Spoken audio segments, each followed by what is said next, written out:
بہت سے لوگ زندگی بھر مومن ہوتے ہیں، مرنے سے پہلے کافر ہو جاتے ہیں۔ اللہ پاک ہماری حفاظت کرے۔ بہت سے لوگ زندگی بھر تبلیغ میں ہوتے ہیں، مرنے سے پہلے چھوڑ دیتے ہیں یا مخالف ہو جاتے ہیں۔ اللہ پاک ہماری بھی حفاظت کرے۔ ہمارا بھی کچھ بھروسہ نہیں، کیونکہ جس کے دل کا رخ اللہ کی طرف نہ ہو، غیر اللہ ہو دل میں، کچھ بھروسہ نہیں کس وقت کیا ہو جائے گا۔ جب تک ایمان پر خاتمہ نہ ہو، ہے نا۔ ایک آدمی، بہت پرانا آدمی، حضرت جی کے پاس آیا۔ حضرت جی اکیلے تھے کمرے میں، میں ادھر بیٹھا ہوا تھا۔ اسے دھاڑے مار کے رونے لگا۔ پرانا آدمی، اللہ اس کی عمر میں برکت دے۔ اس نے حضرت جی سے عرض کیا کہ حضرت جی، اتنے سال مجھے تبلیغ میں ہو گئے لیکن کوئی صفت پیدا نہیں ہوئی۔ حضرت جی بھی ذرا بیٹھ گئے اور فرمایا کہ بھائی، ہم اتنا لمبا چوڑا کام نہیں کر رہے، ہمارا کام اتنا لمبا چوڑا نہیں ہے کہ ہم یہ دیکھیں میرے اندر صفات پیدا ہوئی نہیں ہوئی، کون سی ہوئی کون سی نہیں ہوئی۔ ہمارا کام تو یہ ہے، کرتے رہیں، بولو، ڈرتے رہیں، روتے رہیں اور مانگتے رہیں۔ یہ مولانا یوسف صاحب کے جملے تھے۔ اور حضرت جی مولانا انعام صاحب نے ایک جملہ اور اس میں مزید بڑھایا کہ مانتے بھی رہیں، یعنی مشورے سے۔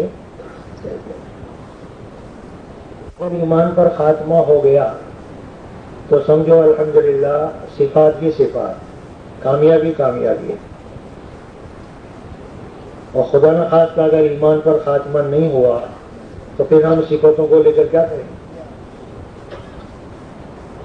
دنیا میں جتنے نبی آئے سب ڈرتے ہیں، کرتے بھی رہے، ڈرتے بھی رہے، روتے بھی رہے، مانتے بھی رہے، مانگتے بھی رہے۔ صحابہ کرام کرتے بھی رہے، ڈرتے بھی رہے، روتے بھی رہے، مانگتے بھی رہے۔ جیسے اللہ بڑے ہیں نا، یہ اللہ کا بہت بڑا کام ہے۔ ہم بھی رہے اور ڈر بھی رہے، رو بھی رہے، مان بھی رہے اور مانگ بھی رہے۔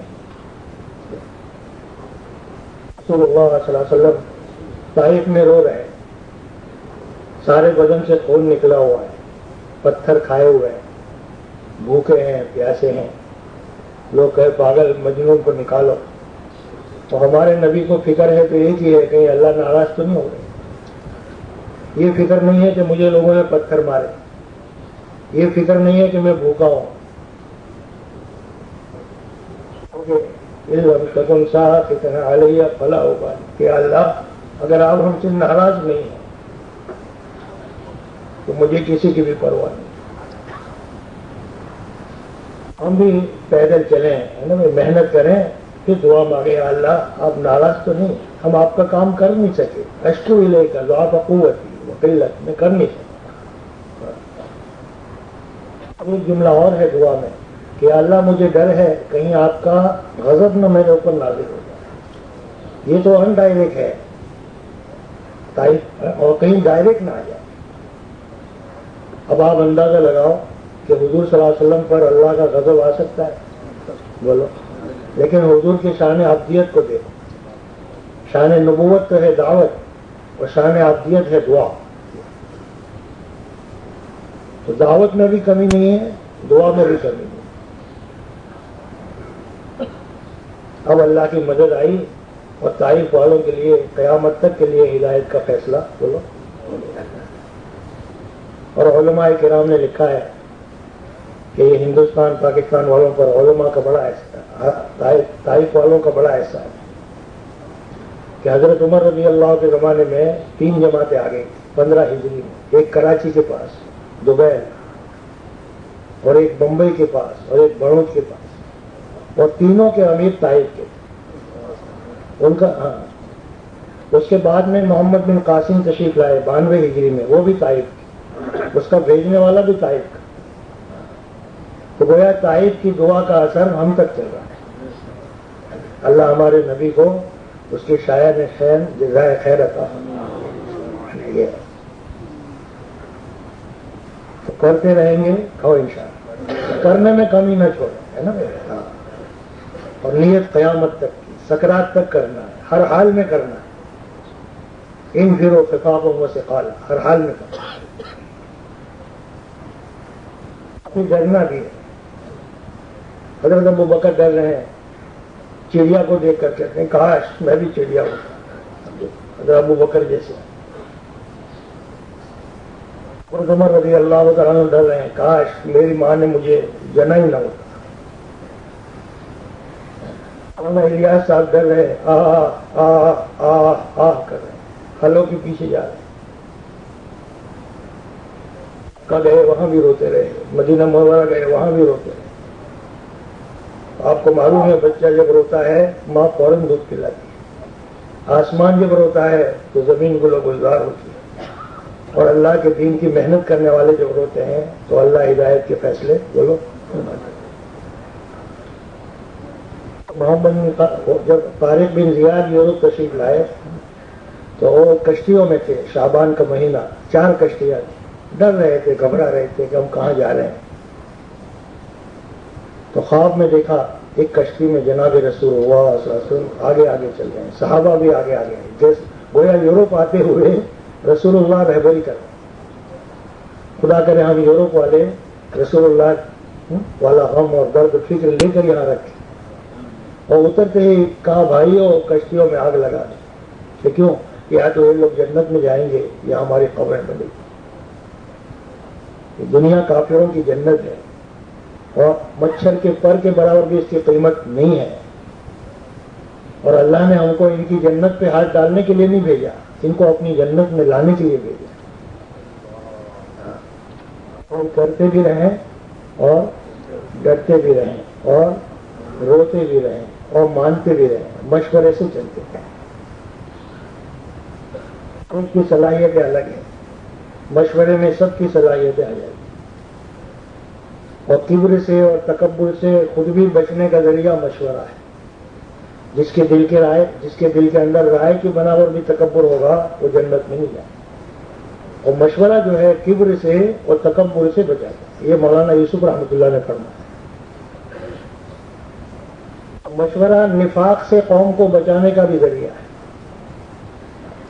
کیونکہ امر ہوگا تو کبر ہوگا، اور امت میں جو ہے ماننے کی صلاحیت نہیں۔ اگر بغیر مشورے کے ہم حکم کریں گے تو وہ مانیں گے اوپر سے، اندر سے نہیں مانیں گے، نفاق ہوگا۔ لیکن اگر مشورہ ہوگا تو وہ اندر سے مانیں گے۔ مشورے سے آدمی سو بھی جائے تو وہ دین کی محنت کر رہا ہے، بغیر مشورے کے اگر شہید بھی ہو جائے تو خطرے۔ اللہ تعالیٰ ہمارے اندر سے کبر کو بھی نکال دے، تکبر کو بھی نکال دے، اور مشورے سے اللہ ہمیں کام کرنے کی بولو بما رحمت من اللہ لنت لہم، کہ اے نبی اللہ نے آپ کو نرم کر دیا، اللہ نے آپ پر رحم کیا۔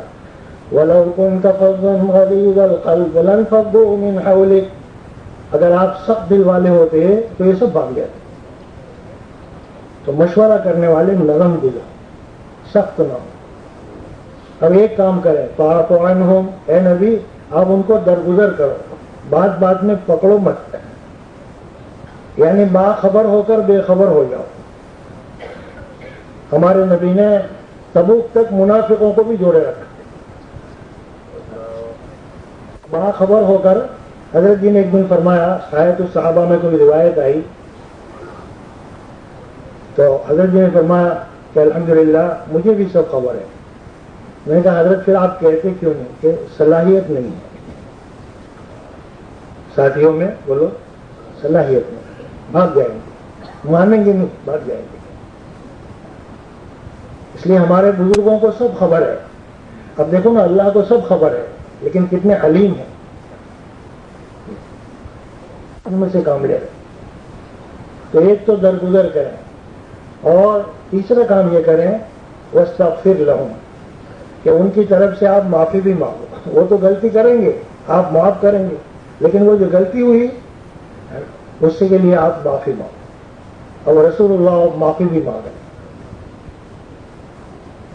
مولانا الیاس نے پوری امت کی طرف سے درگزر بھی کیا، معاف بھی کیا، اور پوری امت کی طرف سے معافی بھی مانگی. تو اللہ نے یہ کام کیا. اور ایک کام یہ کریں، وشاورہم فی الامر، آپ ان سے مشورہ کریں. امت سے نہیں کہا کہ آپ نبی سے مشورہ کرو، نبی سے کہا کہ آپ ان سے وہ آپ کی کیا رائے ہے، وہ آپ کی کیا رائے ہے، تو سب خوش ہو جائے. ان 3-4 چیزوں کے بعد جو طے ہو جائے، فَإِذَا عَزَمْتَ فَتَوَكَّلْ عَلَى اللَّهِ. یہ نہیں کہا فَإِذَا عَزِمُوا أَكْثَرَهُمْ کہ جب سب لوگوں کی زیادہ رائے ہو جائے، یہ نہیں کہا. فیصلہ ان پہ چھوڑا. فَإِذَا عَزَمْتَ، جب آپ ایک بات پر کہا پھر آپ مشورے میں طے کر دو. تو ہمارا مشورہ جو ہے کثرت رائے کا تابع نہیں ہے. تو کرتے بھی رہیں، ڈرتے بھی رہیں، روتے بھی رہیں، اور بولو مانتے بھی رہیں، مشورے سے چلتے بھی رہیں. اور حضرت جی نے فرمایا کہ اپنی اصلاح کی نیت ہو.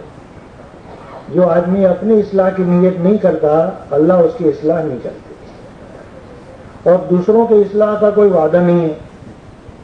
تو حضرت جی فرماتے ہیں ادھر سے بھی گئے ادھر سے بھی گئے، اپنی اصلاح کی نیت نہیں ہے اور دوسروں کی اصلاح کا کوئی وعدہ نہیں ہے. تو ادھر سے بھی گئے اور ادھر سے بھی گئے، اپنی اصلاح کی نیت. اور جو آدمی اپنی اصلاح کی نیت سے چلے گا ہے نا بھائی، وہ انشاءاللہ کسی کے ہاتھ میں آئے گا. حضرت جی اس پر ایک مثال دیتے کہ لومڑی کو آپ جانتے ہیں؟ ہاں، دبلی پتلی ہوتی ہے، اس کے پیچھے کئی کتے دوڑتے ہیں لیکن وہ ہاتھ نہیں آتے. تو کسی نے لومڑی سے پوچھا کہ بھائی تو دبلی پتلی ہے اور یہ ہٹتے کٹتے کتے تمہارے پیچھے دوڑتے ہیں اور تو ہاتھ نہیں آتی، یہ طاقت تیرے اندر کہاں سے آئی؟ تو لومڑی کہتی ہے کہ یہ کتے تو شکاری کے لیے دوڑتے ہیں اور میں اپنی جان بچانے کے لیے دوڑتی ہوں. مجھے تو اپنی جان بچانی ہے. تو جو آدمی اپنا ایمان، اپنا دین کی نیت سے چلے گا، انشاءاللہ وہ کسی کتے کے ہاتھ میں نہیں آئے گا. نہ کرسی والوں کے ہاتھ میں آئے گا، نہ پیسے والوں کے ہاتھ میں آئے گا، نہ لڑکی والوں کے ہاتھ میں آئے گا، نہ عہدے والوں کے ہاتھ میں آئے گا کہ بھائی مجھے تو اپنا ایمان بچانا. تو اس میں اپنی اصلاح کی نیت. آج الحمدللہ معلومات بہت ہیں. یہ جو مجمع ہے نا، یہ جاہلوں کا نہیں، جاننے والوں کا مجمع ہے. اللہ ہمیں عمل کی توفیق. جو رسول اللہ صلی اللہ علیہ وسلم میں تھا وہ صحابہ میں آیا، جو مولانا الیاس میں تھا وہ مولانا یوسف میں آیا اور وہ زندہ. جو ہمارے اندر ہوگا وہ یورپ میں پھیلے گا.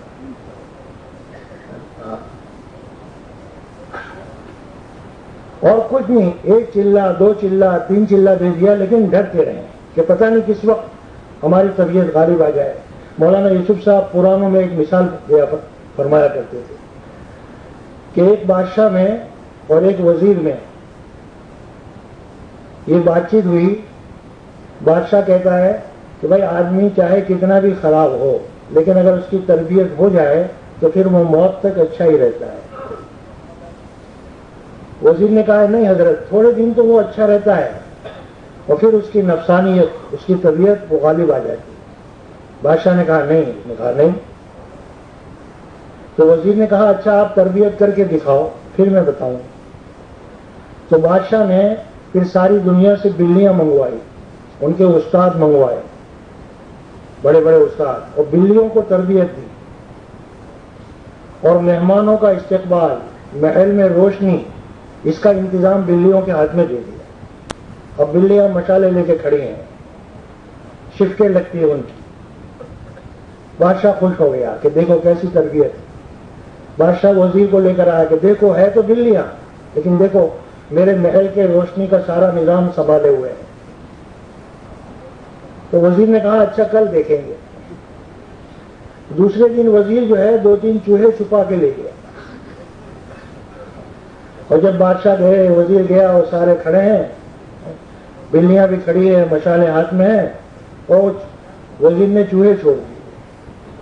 اور بلیوں نے جہاں چوہوں کو دیکھا ساری مشالیں پھینک اور محل میں آگ لگ گئی. وہ چوہوں کے پیچھے دوڑ پڑی کہ بھائی کیا ہوا؟ تو وزیر نے کہا حضرت کچھ بھی نہیں، وہ طبیعت غالب آ گئی. وہ آپ کی تربیت جو ہے نا وہ دھری کی دھری، تو ہم چاہے کتنے ہی چل لیتے ہیں، ہے تو وہی نا. یہ تو ہم کیسے چل رہے ہیں، یہ تو اللہ کا فضل و کرم ہے، ہم کیسے چل رہے ہیں. مولانا یوسف صاحب سے کسی نے پوچھا کہ حضرت بہت سے لوگ تبلیغ میں چل کے بیٹھ جاتے ہیں، تو فرمایا کہ بھائی جو لوگ چل رہے ہیں مجھے تو اس پر تعجب ہے کہ کیسے چل رہے ہیں. اللہ چلا رہے ہیں اپنے فضل و کرم سے، ورنہ ہمارے اندر کوئی صفت ایسی نہیں ہے جو اللہ ہم کو چلائے. تو کرتے بھی رہیں گے، ڈرتے بھی رہیں گے، روتے بھی رہیں گے، اور مشورے سے بولو چلتے بھی رہیں اور مانگتے بھی رہیں، تو پھر اللہ ہدایت دیتے بھی رہے. رسول اللہ صلی اللہ علیہ وسلم کرتے بھی رہے، ڈرتے بھی رہے، روتے بھی رہے، مانتے بھی رہے اور مانگتے بھی رہے. تو پھر جن لوگوں نے قسم کھائی تھی کہ ہم سمندروں میں ڈوب کے مر جائیں گے ایمان نہیں لائیں گے، وہ بھی لائے. کہ ہم پہاڑوں پہ سے گر کے مر جائیں گے لیکن ایمان نہیں لائیں گے، وہ بھی لائے. حضرت ہندہ رضی اللہ تعالیٰ عنہ بھی ایمان لائے، حضرت ابو سفیان بھی ایمان لائے. اور عمر کے بارے میں یہ بات مشہور تھی کہ اس کے باپ کا گدھا تو مسلمان ہو سکتا ہے، عمر نہیں ہو سکتا. اس کے بارے میں رسول اللہ صلی اللہ علیہ وسلم فرمایا میرے بعد نبی ہوتے تو کون ہوتے؟ عمر. ہے نا؟ تو اب یہ قرآنوں کا مجمع ہے نا، اور تقاضے ہیں. اور تقاضے ہے نا صرف انگلینڈ کے نہیں، صرف یورپ کے نہیں، قیامت تک کے آنے والے انسان جنت میں چلے جائیں، جہنم سے بچ جائیں، اس کے تقاضے. اور اللہ کا فضل و کرم ہے، کہو الحمدللہ. ہم ناشکری نہیں کرتے، ناشکری نہیں کرتے. اللہ نے یہ کام الحمدللہ شروع کر دیا ہے. جماعتیں الحمدللہ چل رہی ہیں، 300-400 جماعتیں 7-7 مہینے کی، سالوں کی چل رہی ہیں. عورتوں کی جماعتیں چل رہی ہیں. اور اللہ پاک سائنسدانوں سے، ڈاکٹروں سے، انجینئروں سے، علماء کرام سے، ٹیکسی چلانے والوں سے، رکشہ چلانے والوں سے، کھیتی کرنے والوں سے، ہمیں اللہ کا طلباء سے اللہ کام لے رہے ہیں. ایک جماعت افریقہ میں چل رہی تھی، تو اس کے امیر ڈاکٹر ہیں، انہوں نے خواب میں دیکھا جناب رسول اللہ صلی اللہ علیہ وسلم. پھر انہوں نے ان کے سر پہ ہاتھ رکھا تو وہ رونے لگے. انہوں نے فرمایا طبیعت کیسی ہے؟ کہ الحمدللہ. جماعت کہ الحمدللہ. پھر فرمایا دین کی محنت کرنے والے جتنے بھی لوگ ہیں سب کو میرا سلام کہو علی نبینا علیہ الصلوۃ والسلام. نبی خوش ہو رہے ہیں، نبی کی روح خوش ہو رہی ہے. تو الحمدللہ ثم الحمدللہ. ہم کیسے بھی گئے گزرے ہیں لیکن الحمدللہ کام ہو رہا ہے. تو اللہ تعالیٰ آپ کو قیامت تک کے آنے والی آپ کی نسلوں کو اللہ قبول کرے، اور آپ کی برکت سے اللہ ہم کو بھی قبول کرے، ہے نا بھائی؟ تو کرتے رہیں گے انشاءاللہ، ڈرتے رہیں گے، روتے رہیں گے، مانتے رہیں گے، مانگتے رہیں گے. اگر ایمان پر خاتمہ ہو گیا بھائی تو سمجھو کامیابی کامیابی ہے، صفات ہی صفات ہے. اور اگر ایمان پر کامیاب ہے خاتمہ نہیں ہوا تو پھر ہمارے یہاں ایک آدمی وہ سکرات میں اپنے بیٹے کو یاد کر رہا تھا. اس کا بیٹا یورپ آیا ہوا. تو کسی نے کہا بھائی اللہ اللہ کرو، کہ کیا اللہ اللہ کرے، تھوڑی دیر میں انتقال ہو گیا. ہاں بہت سے لوگ ہمارے پرانے 4-4 مہینے دیے ہوئے تو پتہ نہیں کہاں چلے. تو ہمارا بھی کچھ بھروسہ نہیں. اللہ ہماری حفاظت فرمائے. اس لیے جو بھی تقاضے ہوں اللہ آپ کو یورپ لائے ہیں تاکہ آپ یہاں سے آپ پوری دنیا میں جائیں، ہے نا. اللہ اس کے لیے ہم سب کو قبول فرمائے. تو تقاضوں پر انشاءاللہ لبیک کہیں گے. اللہ بھائی مجھے بھی توفیق.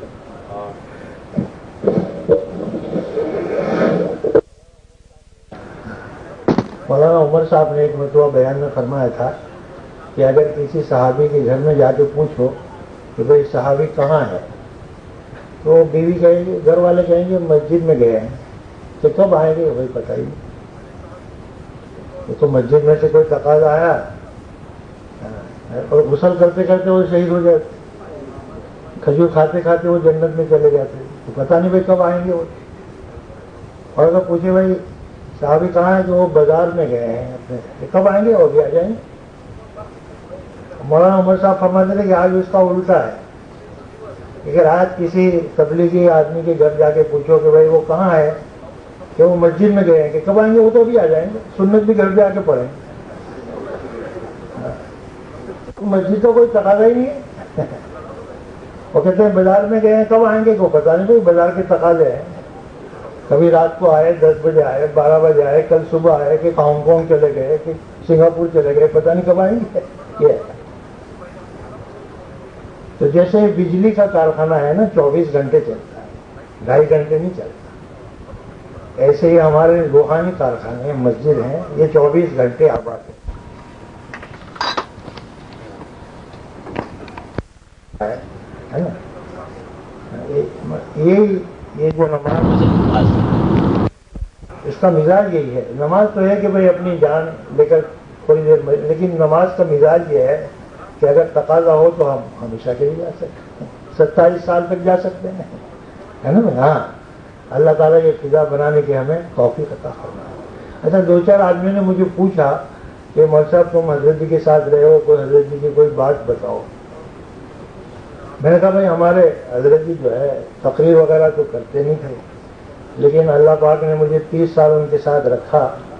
میں نے ان میں یہ محسوس کیا حضرت جی میں کہ حضرت جی آل ورلڈ کے تبلیغی جماعت کے امیر تھے اور ایک بچے کو بھی شبہ نہیں تھا, لیکن شاید ہمارے حضرت جی کے دل میں یہ خطرہ بھی نہیں گزرتا تھا کہ میں امیر ہوں. یہ چیز خدا کرے ہمارے اندر بھی آ جائے. بالکل واقعی میں محسوس کیا, خطرہ بھی نہیں, نہ بیان کرنے کا شوق, نہ دعا کرانے کا شوق, نہ مصافحہ کرانے کا شوق. اس لیے وہ کبھی حکم بھی نہیں کرتے تھے. 30 سال میں رہا, مجھے کبھی حکم نہیں کیا. اور آخری بیماری میں ڈاکٹروں نے کہا تھا کہ بھائی حضرت کو بستر پہ پیشاب کرانا ہے, لیکن نہیں. اور رات کو چپتے سے اٹھ کے بیت الخلاء میں جاتے تھے, بتی بھی نہیں جلاتے کہ بھائی یہ جو لوگ سوئے ہیں نا ان کی آنکھ کھل جائے.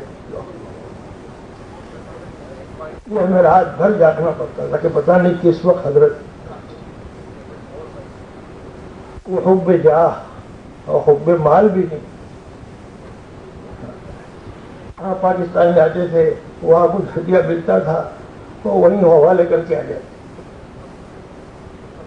حج میں جاتے تھے, وہاں جو کچھ ہدیہ وہ وہیں حوالے کر کے آ جاتے. بنگلہ دیش جاتے تھے, وہاں وہیں حوالے. نہ حب جال, نہ حب جاہ, نہ حب مال. اور یہ 2 چیزیں ہم میں سے نکل جائے تو پھر تبلیغ ہے. افریقہ میں ایک مرتبہ سفر تھا تو ایک جگہ ہم ٹھہرے ہوئے تھے زمبابوے میں. پاخانے 2 تھے اور آدمی تھے 70. اور سب سے پہلے تو صبح مولوی عمر صاحب جاتے تھے, اٹھتے تھے پہلے وہی, اس کے بعد پھر حضرت جی. تو حضرت جی تشریف لے گئے بیت الخلاء میں باہر کھڑا رہا کہ اللہ حضرت جی کیوں نہیں نکل رہے, پتہ نہیں کیا بات. تو میں نے نیچے سوراخ میں سے دیکھا تو حضرت جی کا یہ کرتا وغیرہ چڑھا ہوا ہے, تو یہ بندھا ہوا ہے اور بیت الخلاء صاف کر رہے تھے. وہ کسی نے کاغذ ڈال دیے تھے, وہ بند ہو گیا تھا. حضرت جی نے سوچا آپ میرے پاس سب آئیں گے, سب کو تکلیف ہو. مولانا یوسف صاحب وہاں نظام الدین میں جب رات کو مہمان سو جاتے تھے تو وہ بالٹی سے پخانہ صاف کرتے. اور مولانا سعید صاحب کو بھی میں نے خود دیکھا ہے مدینہ منورہ میں, بالٹی لے کے پخانہ. تو یہ چیزیں ہمارے اکابرین نے کی ہے, جن کی برکت سے اللہ نے ہم کو یہ مبارک کام. میں نے حضرت جی سے پوچھا, حضرت جی یہ شیطان ہم کو دھوکہ دیتا ہے, مگر شیطان کو کس نے دھوکہ دیا؟ وہ تو جنت میں تھا, وہ کیسے کافر ہوا؟ تو حضرت جی تھوڑی دیر سوچ کے پھر فرمانے لگے, بھائی اس کے نفس نے اس کو دھوکہ دیا. جنت میں رہتے رہتے اس میں بڑائی آ گئی اور آدم علیہ السلام کو ہلکا سمجھنے لگ گیا, سجدہ نہیں کیا. جب اللہ نے پوچھا سجدہ کیوں نہیں کیا تو وکیل بنا. جب اللہ نے جنت سے نکالا تو معافی نہیں مانگی, قیامت تک کی عمر مانگ لی. اب وہ ہمارے پیچھے پڑا ہے. ایک طرف تو اللہ نے ہمیں نبی والا کام دیا ہے اور ایک طرف اس کو بھی پیچھے لگا دیا ہے. تو ایک ہی شکل ہے کہ بھائی کرتے رہیں, ڈرتے رہیں, روتے رہیں, مانتے رہیں اور مانتے رہیں. اگر ایمان پر خاتمہ ہو گیا تو سب بے انشاءاللہ ہم کامیاب۔ بہت سے لوگ زندگی بھر مومن ہوتے ہیں، مرنے سے پہلے کافر ہو جاتے ہیں۔ بہت سے لوگ بیچارے زندگی بھر تبلیغ بھی ہوتے ہیں، مرنے سے پہلے چھوڑ دیتے ہیں۔ تو بھائی آپ کے علاقے میں جو 4 مہینے والے ہیں، جنہوں نے 15-20 ہیں، ان کے پاس جائیں، بیٹھیں، کچھ ہدیہ لے کر جائیں، ہے نا بھائی؟ ہاں، رسول اللہ صلی اللہ علیہ وسلم نے تبوک تک منافقوں کو جوڑے رکھا، جوڑیں گے انشاءاللہ۔ اپنے علاقے میں جو بہت پرانے ہیں ان کی خدمت میں جائیں، ان کا احترام کریں، ان کی عزت کریں، ہے نا، پیار سے محبت سے کو لے آئیں۔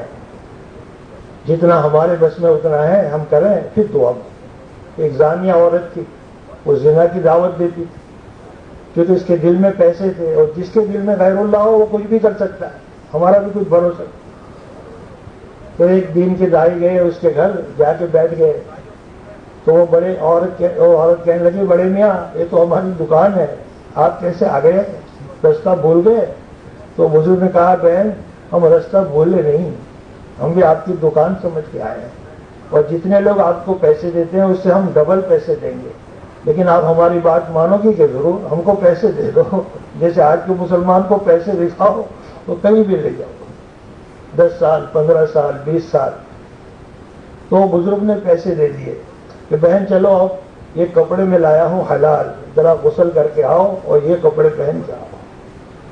اور وہ عورت گئی، اس نے غسل کیا، حلال کپڑے پہنے، پھر آئے کہ اب کیا کریں، کہ بہن میں 2 مصلے لایا ہوں، ایک آپ کے لیے ایک میرے، 2 رکعت نماز پڑھو۔ اور وہ زانیہ عورت نماز پڑھ رہی ہے کہ اب کیا کریں، 2 رکعت، کہ بہن اب دعا کا وقت آ گیا ہے، آپ ہاتھ اٹھاؤ، میں دعا کرتا ہوں تم آمین کہو۔ اور وہ بزرگ نے رونا شروع کر دیا، وہ عورت نے بھی رونا شروع کر دیا۔ اور آپ کو معلوم ہے بچہ جب روتا ہے تو ماں سارے کام کاج چھوڑ دیتی، دودھ پلاتی۔ آسمان جب روتا ہے تو زمین گل و گلزار ہوتی ہے۔